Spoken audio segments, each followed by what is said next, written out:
Hey, it's Pierre. Just here with a quick review of the Prince Team Warrior. It's new for 2014. That's what it is, Team Warrior. It's got this blue and white cosmetic with a little bit of silver on the sides. This is the successor to the, I think it was called the Exo 3 Warrior. I'll double check on that and leave a note if I'm wrong. It has kind of an unusual frame shape, I think. It's got, first of all, it's got the fan type of stringing pattern, although it doesn't feel super pronounced.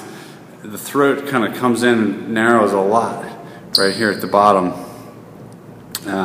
But these last two strings kind of are extra long, I guess you might say. And it's billed as a power level 1000, which is supposed to be their Prince's new rating this year for which racket give the most power. So this is supposed to be the most power.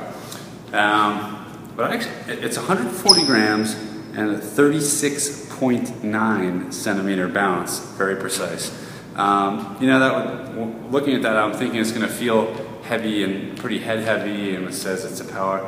When I pick it up, it doesn't feel that extremely heavy or head heavy. It's a touch. You know, it's a touch weighted towards the head, I would say, but it didn't feel like it was extremely pronounced. Yeah, so it's a lot more maneuverable than I was expecting. I've never tried a racket with this head shape, and the Princes that I've been testing have got this. I forget what this is called. But most of the Prince rackets have these days with the string that goes around this throat piece, and this Warrior is more of a conventional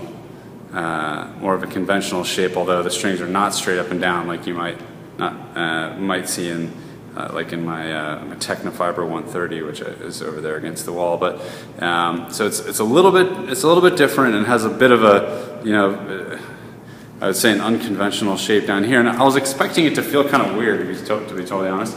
I never tried the Exo 3 Warrior. But it was a nice racket.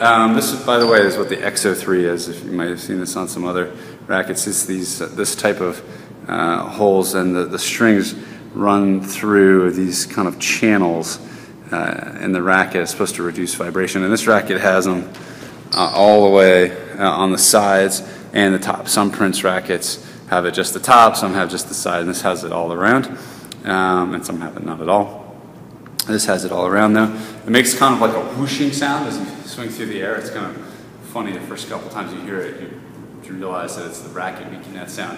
But so anyway, I was kind of thinking that this was going to be a bit of a beast, but I found it was actually a nice, it was a very playable racket. It's got a nice feel. I did get a good amount of power. It didn't feel like it was a crazy sort of club type of power racket. It felt like it was controlled. The stringing pattern was a bit more. I feel like those other Prince stringing patterns, the ball just really feels like it's kind of launching off them. This felt a little bit more. This felt like it had a lot of pop, but it felt a little bit more like I'm used to with the Technofiber that I've been using. And so I was pleasantly surprised about just how kind of fun this was to hit with. It's still a little bit different, and it still did take a bit of adjustment, but I was definitely enjoying it. So definitely check it out. It's called the Prince Team Warrior, and it's new for 2014.